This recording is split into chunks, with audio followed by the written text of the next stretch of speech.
क्या आपने कभी सोचा है कि एक ईएमआई मिस होने पर आपकी फाइनेंशियल लाइफ में क्या तूफान आ सकता है। आप बस एक बार लोन ले लो, फिर उसके बाद तो ईएमआई मिस करने का डर हमेशा मन में बना रहता है। कभी कभी तो आपके दिमाग में ये ख्याल भी आता होगा कि अगर गलती से एक भी ईएमआई मिस हो गई तो कहीं बैंक आपको डिफॉल्टर घोषित तो नहीं कर देगी। क्या पुलिस हमारे घर पे आ जाएगी या फिर हम हमेशा के लिए कहीं ब्लैक लिस्ट तो नहीं हो जाएंगे। देखो, मैं हमेशा बोलती हूँ कि फाइनेंशियल वर्ल्ड में अधूरी इंफॉर्मेशन सबसे ज्यादा डेंजरस होती है। इसीलिए आज इस डर को हम जड़ से खत्म करेंगे और साथ ही साथ मैं आपको ये भी बताऊंगी कि बैंक के क्लोज डोर्स के पीछे आखिर चलता क्या है। और अगर आप एक ईएमआई भी मिस करते हो तो आपके साथ अगले 90 डेज में क्या होने वाला है। लेकिन इसे डिटेल में समझने से पहले मैं आपको राहुल की कहानी बताना चाहती हूँ।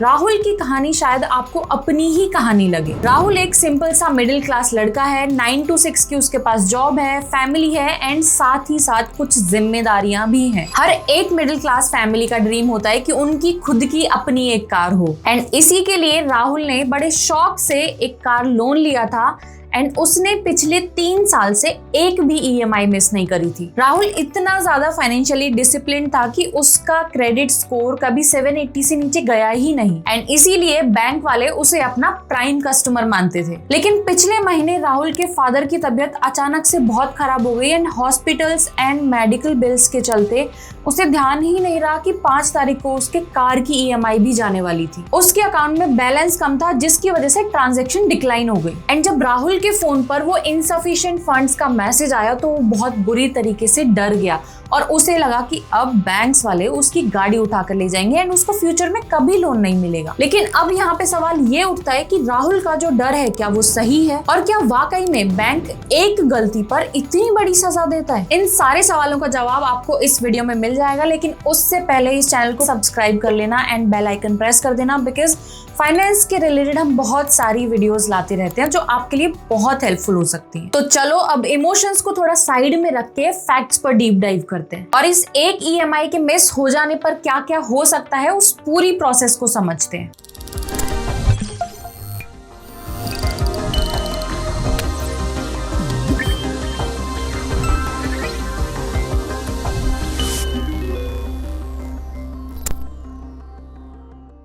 सबसे पहले हम टाइमलाइन को ब्रेक डाउन करते हैं उस दिन से जिस दिन आपकी ईएमआई मिस होती है।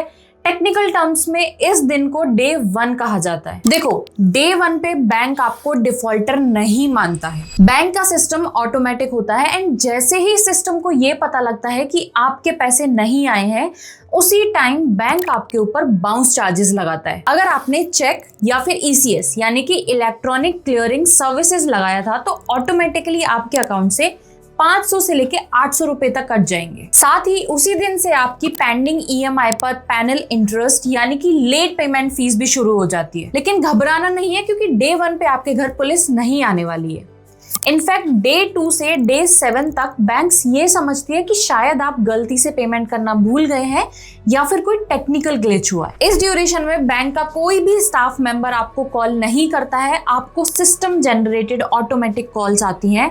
ज्यादा से ज्यादा आपके एसएमएस या ईमेल पे आपको जेंटल रिमाइंडर्स आएंगे। इस स्टेज पर बैंक इंटरनली आपके अकाउंट को मॉनिटर करना शुरू कर देता है, लेकिन अभी भी आप रेड जोन में नहीं आते हो। लेकिन मान लेते हैं कि आप इन दिनों में भी पैसे का इंतजाम नहीं कर पाते हो और ईएमआई नहीं चुका पाते हो, तो डे 8 से लेके डे 30 तक आपके साथ क्या होने वाला है। यहाँ पे सीन थोड़ा सा बदल जाता है। आपको ऑटोमेटेड कॉल्स एंड मैसेजेस आना बंद हो जाते हैं और एक्चुअल में इंसान यानी कि बैंक के जो कलेक्शन एजेंट्स होते हैं वो आपको कॉल करना शुरू करेंगे। एंड कलेक्शन एजेंट्स का टोन स्टार्टिंग में तो बहुत पोलाइट होता है। वो आपसे सिर्फ इतना ही पूछेंगे कि सर आप कब तक पेमेंट कर सकते हैं या फिर मैम आप कब तक पेमेंट कर पाएंगे। लेकिन ध्यान रखना, इसी प्रोसेस के दौरान आपका अकाउंट थोड़ा सा रिस्क इंजन की तरफ चलता चला जाता है, यानी कि यहाँ से थोड़ा थोड़ा रिस्क बढ़ना शुरू हो जाता है। शुरू में तो आपको लगता होगा कि क्या ही है यार, बैंक वाले ऐसे ही तो कॉल कर रहे हैं। लेकिन टेबल के दूसरी तरफ बैंक का जो रिस्क डिपार्टमेंट है वो आपको लेबल कर रहा होता है। बैंक इंटरनल लेवल पे अकाउंट को कैटेगराइज करता है जिसे एसएमए यानी कि स्पेशल मेंशन अकाउंट कहते हैं। जैसे ही आप एक दिन भी लेट होते हो आप एसएमए 0 कैटेगरी में आ जाते हैं। एंड एसएमए 0 में आने का मतलब है कि बैंक की नजरों में अब आप एक रिस्क बन चुके हो। हालांकि दुनिया को अभी भी नहीं पता, लेकिन बैंक को बहुत अच्छे से पता है है कि आप इस सिचुएशन में स्ट्रगल कर रहे हो। एंड ऐसी सिचुएशन में आपका सबसे बड़ा नुकसान ये होता है कि अगर आप किसी प्री अप्रूव्ड लोन या फिर क्रेडिट लिमिट इंक्रीज करने के लिए अप्लाई करते हैं तो उनका सिस्टम ऑटोमेटिकली आपकी एप्लीकेशन को रिजेक्ट कर देता है, क्योंकि आपने हाल ही में अपनी स्टेबिलिटी लूज की है। और यहीं पर आता है आपका सबसे बड़ा इम्पैक्ट, जो कि है क्रेडिट स्कोर। लेकिन लोग पूछते हैं कि एक ईएमआई से क्रेडिट स्कोर कितना गिरेगा, लेकिन इस क्वेश्चन का जवाब टोटली डिपेंड करता है कि आप किस टाइम पर पेमेंट करते हैं। अगर आपने ड्यू डेट के 10 से 15 दिन के अंदर अंदर पेमेंट कर दी तो बैंक सिबिल को रिपोर्ट नहीं करते हैं और आपको ग्रेस पीरियड भी दे देते हैं। लेकिन अगर आपने 30 दिन क्रॉस कर दिए तो मामला थोड़ा सा बिगड़ जाता है। बैंक्स हर महीने क्रेडिट ब्यूरोज को रिपोर्ट भेजते हैं और अगर उस रिपोर्टिंग साइकिल के दिन आपका पेमेंट ड्यू है तो आपकी रिपोर्ट में डीपीडी यानी कि डेज पास ड्यू मार्क हो जाता है। आप मेरा यकीन नहीं मानोगे, लेकिन यही एक डीपीडी का मार्क आपके क्रेडिट स्कोर को 50 से 70 पॉइंट्स तक गिरा देता है। एक इंसान जिसका क्रेडिट स्कोर 780 है वो गिर के सीधा 710 पे आ जाता है। एंड ये जो डैमेज होता है ये अगले कई सालों तक आप फुलफिल नहीं कर पाते हो, भले ही आप उसके बाद टाइम पे पेमेंट कर दो। फ्यूचर में आप जब भी कभी लोन लेने जाओगे तो लेंडर हमेशा आपके क्रेडिट स्कोर को देखेगा और अगर वो कम होता है तो उस पर सवाल भी उठाएगा। ये तो हो गया क्रेडिट स्कोर पे इम्पैक्ट। अब थोड़ा कमर्शियल लॉस की भी बात कर लेते हैं, क्योंकि ईएमआई मिस करना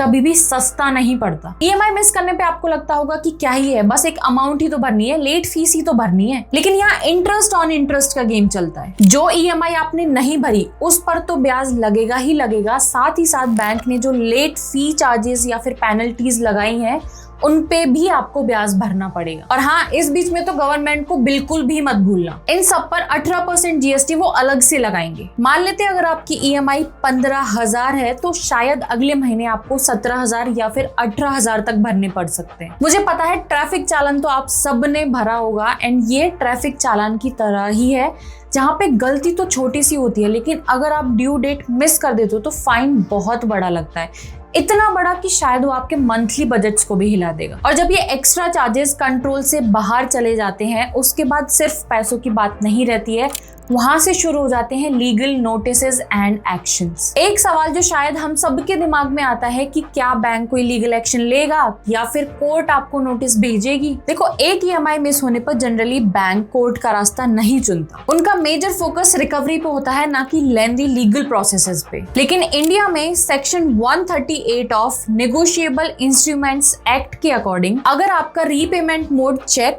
या फिर एनएसीएच था और वो बाउंस हो गया तो ये एक क्रिमिनल ऑफेंस माना जा सकता है। एंड इस सिचुएशन में बैंक आपको डराने के लिए या फिर थोड़ा प्रेशर बनाने के लिए आपको एक लीगल नोटिस भी भेज सकता है, जिसका मतलब ये बिल्कुल भी नहीं है कि आपको जेल हो जाएगी। बैंक बस आपको एक ऑफिशियल वार्निंग दे रहा है। पर्सनल लोन्स के लिए बैंक रेयरली कोर्ट जाते हैं, वो बस नोटिस भेजते हैं प्रेशर बनाने के लिए। लेकिन अगर आप फोन उठाना बंद कर दोगे, गायब हो जाओगे, तो बैंक को अपना लीगल एक्शन और भी ज्यादा स्ट्रॉन्ग करना पड़ जाता है। लेकिन वहीं अगर आप बैंक के कॉन्टेक्ट में हो तो लीगल नोटिस तक भी बात नहीं जाती है। यहाँ एक और चीज समझनी जरूरी है कि आपका जो भी लोन है वो किस कैटेगरी का है। अगर आपका होम लोन या फिर कार लोन है तो जनरली बैंक्स पेशेंस दिखाती है, क्योंकि उनके पास आपका घर या फिर कार गिरवी है और इसे हम सिक्योर्ड लोन कहते हैं। वो ये बात बहुत अच्छे से जानते हैं कि अगर आपने पैसा वापस नहीं किया तो उनके पास जो एसेट है वो उसको बेच देंगे और अपना पैसा रिकवर कर लेंगे। लेकिन अगर ये पर्सनल लोन या फिर क्रेडिट कार्ड लोन है तो बैंक डे 1 से अग्रेसिव होना शुरू हो जाते हैं, क्योंकि ये अनसिक्योर्ड लोन्स होते हैं एंड बैंक्स के पास कोई भी एसेट नहीं होता है जिसे बेच के वो अपना पैसा रिकवर कर सके। अनसिक्योर्ड लोन्स के केसेस में रिकवरी एजेंट्स की कॉल काफी ज्यादा फ्रीक्वेंट होती है और उनकी जो टोन होती है वो भी काफी रूड हो जाती है। लेकिन चाहे लोन किसी भी कैटेगरी का हो, आपके पास कुछ राइट्स हैं जो आरबीआई ने आपको दिए हैं। तो चलो अब उन राइट्स के बारे में भी बात कर लेते हैं। रूल नंबर 1 है राइट टू रिस्पेक्ट। इसका मतलब है कि कोई भी रिकवरी एजेंट ना तो आपको गाली दे सकता है और ना ही आपके साथ बदतमीजी कर सकता है। रूल नंबर 2 है राइट टू प्राइवेसी। बैंक वाले ना तो आपके पड़ोसी, ना ही रिश्तेदार और ना ही ऑफिस कलीग्स को ये बता सकते हैं कि आपने ये लोन नहीं भरा है, ये एक इलीगल एक्टिविटी मानी जाती है। एंड रूल नंबर 3 है टाइमिंग्स। कोई भी रिकवरी एजेंट आपको सुबह 8 बजे से पहले और शाम को 7 बजे के बाद कांटेक्ट नहीं कर सकता। अगर कोई भी एजेंट हद पार करता है तो आप उसकी कॉल रिकॉर्डिंग या फिर वीडियो रिकॉर्ड करके RBI कंप्लेंट पोर्टल पर कंप्लेन कर सकते हैं, क्योंकि आपसे गलती हुई है, लेकिन इसका मतलब ये नहीं है कि आप हरासमेंट सही। लेकिन साथ ही साथ एक और चीज पर गौर करना कि अगर इसे अभी इग्नोर किया गया तो इसका लॉन्ग टर्म इम्पैक्ट क्या होगा। इस केस में सिचुएशन कितनी अलग और कितनी डेंजरस हो सकती है,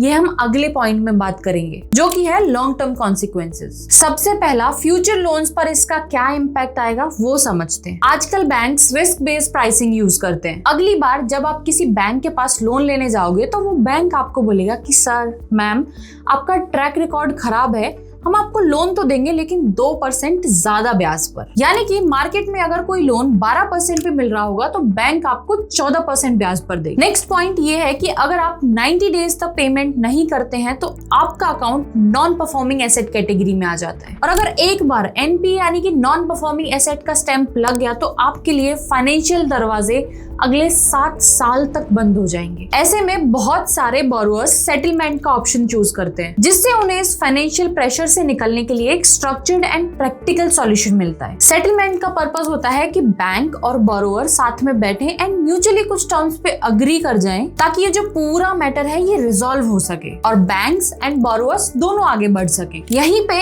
एक्सपर्ट पैनल बहुत सारे लोगों की हेल्प करता है। जब settlement proper guidance and bank coordination के साथ किया जाता है तो बोरोअर को भी काफी ज्यादा क्लैरिटी मिलती है। इसे समझने के लिए हम वापस समझेंगे राहुल के केस को। राहुल ने क्या किया, उसने अपनी गलती सुधार ली, उसने घबरा के अपना फोन बंद नहीं किया, उसने तुरंत बैंक को कॉल किया और उन्हें अपनी मेडिकल इमरजेंसीज के बारे में बताया एंड अगले 2 दिन में उसने कहीं ना कहीं से पैसे अरेंज करके अपनी EMI भर दी। क्योंकि उसने 30 डेज के अंदर अंदर पेमेंट कर दिया था तो उसके क्रेडिट स्कोर पे भी इम्पैक्ट नहीं पड़ा। और आपको भी यही करना है। सबसे पहला पॉइंट है, भागो मत, बैंक को अपनी प्रॉब्लम बताओ, उनके कॉल्स को रिस्पॉन्ड करो। दूसरा पॉइंट है, तुरंत पेमेंट करो। एक EMI मिस हुई कोई बात नहीं, लेकिन जल्दी से जल्दी पैसे अरेंज करके आप उस EMI को भर दो ताकि आप SME वाली कैटेगरी से बाहर आ सको। एंड थर्ड पॉइंट है रेक्टिफिकेशन। अगर किसी टेक्निकल प्रॉब्लम की वजह से आपकी EMI मिस हो जाती है, फॉर एग्जांपल बैंक का सर्वर डाउन है, तो उस केस में आप बैंक को एक रिक्वेस्ट लेटर लिख के भेज सकते हैं ताकि आपका क्रेडिट स्कोर इंपैक्ट होने से बच जाए। तो इस पूरी वीडियो का कंक्लूजन यही है कि एक EMI मिस करने से आप डिफॉल्टर घोषित नहीं होते, लेकिन इसका मतलब ये बिल्कुल नहीं है कि आप हर महीने की EMIs मिस कर दो। EMIs को टाइम पे भरो एंड फाइनेंशियली अवेयर रहो। वीडियो अगर हेल्पफुल लगी हो तो वीडियो को लाइक जरूर करना, चैनल को सब्सक्राइब कर देना एंड बेल आइकन दबाना मत भूलना। मिलते हैं अगली वीडियो में।